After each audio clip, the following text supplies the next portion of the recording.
நண்பர்களே, நான் இன்னைக்கு உங்களுக்கு ஒரு கதை சொல்லப் போறேன். அந்த கதைய கேட்டு நல்லா ஷேர் பண்ணுங்க. சப்ஸ்கிரைப் பண்ணுங்க. என்ஜாய் பண்ணுங்க. வாங்க கதைக்குள்ள போயிரலாம். ஒரு ஊர்ல ஒரு பணக்காரர் இருந்தார்.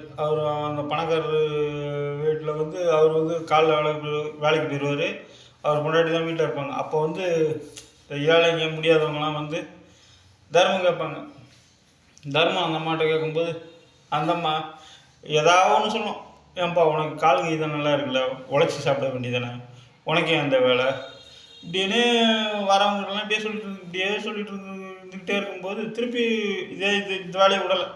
அவங்ககிட்டயே சொல்லுவார், ஏம்மா நீ தர்மம் போடலன்னு பரவாயில்ல, அவங்களுக்கு நீ எதுவும் அவங்கள கடிச்சு எதுவும் திட்டாத பேசாத, இல்லைன்னா இல்லைன்னு சொல்ல. ஆனால் அது அந்த அம்மா திருந்தவே இல்லை.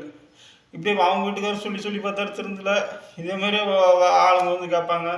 அவங்களுக்கு ஏதாவது சொல்லியாம்பா உனக்கு கைகள் நல்லா இருக்குல்ல, உன் உருவம் இவ்வளோ பெருசாக இருக்குல்ல, நல்லா உழைச்சி சாப்பிட வேண்டியதுனா அப்படி இப்படின்னு அந்த அம்மா சொல்லிக்கிட்டே இருந்திருக்கு. இது அவங்க ஐயோ நம்மளை இப்படிலாம் இந்த அம்மா பேசுதே, இதுக்கு யாராவது முடிவு கட்ட மாட்டாங்க அப்படின்ட்டு அவங்களும் கருமிக்கிட்டே போயிட்டுருங்க. இப்படியே இருக்கும்போது ஒரு நாள் நல்லா கொஞ்சம் வாட்ட சட்டமானவர்.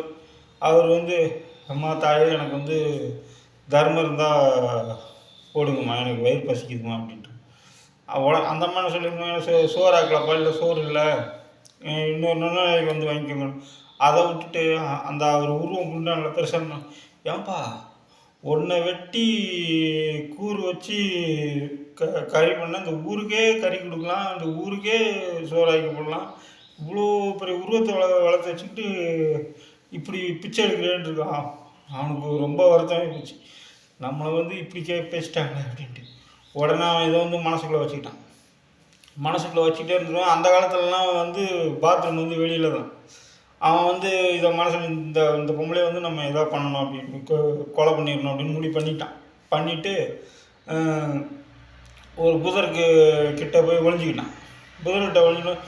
இந்த அம்மாவும் பாத்ரூம்லாம் போயிட்டு எப்பவும் போயிட்டு உள்ளே போகிறதுனா, இவன் வாட்டி வெளில வந்திருக்கு. அப்போ இவனால் உள்ளே போக முடியல. சரி, ரெண்டாவது வாட்டி ஒரு 3 மணி நேரம் கழிச்சு அந்த அம்மா ஒன்றுக்கு போயிருக்கு. இப்போ நேராக பெட்ரூம்குள்ளே போயிட்டான் கத்தியோட போயிட்டு அங்கே போயிட்டு மறைஞ்சிக்கிட்டான். இந்த அம்மாவும் எப்பவும் போல் கதவெல்லாம் பூட்டிகிட்டு படுத்துக்கிட்டாங்க. வீட்டுக்குள்ளே படுத்த உடனே அவன் மறைவுலேருந்து வெளியில் வந்தான். நீ அன்றைக்கி என்ன கேட்ட, தர்மம் போட்டால் நீ என்ன சொல்லியிருக்கணும், என்னால் இப்போ முடியலப்பா போயிட்டு வாங்கிட்டு நான் பாட்டுக்கு போயிருப்பேன். ஆனால் நீ என்னை வெட்டி ஊருக்கெல்லாம் கறி விருந்து வைக்கணும், உன்னை வெட்டி போட்டால் கறி. ஆனால் நான் இப்போ உன்னை வெட்டி கறி விருந்து வைக்க போகிறேன் அப்படின்ட்டு அந்த அம்மா கொலை செய்து ஊருக்கு கறி கூறு போட்டான். அந்த மாதிரி அந்த காலத்தில் நடந்தது. இதுலேருந்து என்ன தெரியுது, யாருக்கும் நம்ம புண்பட முடி பேசக்கூடாது. தர்மம் கேட்டாங்களா, இல்லையா முடியலப்பா, சரி அவ்வளோதான், அதை விட்டுட்டு உடனே அவன் அவங்களை கொலை. அப்புறம் போலீஸ்காரங்க அவங்கள அரெஸ்ட் பண்ணிட்டாங்க. அப்புறம் தான் இந்த கதை அவங்களுக்கு தெரிஞ்சுது.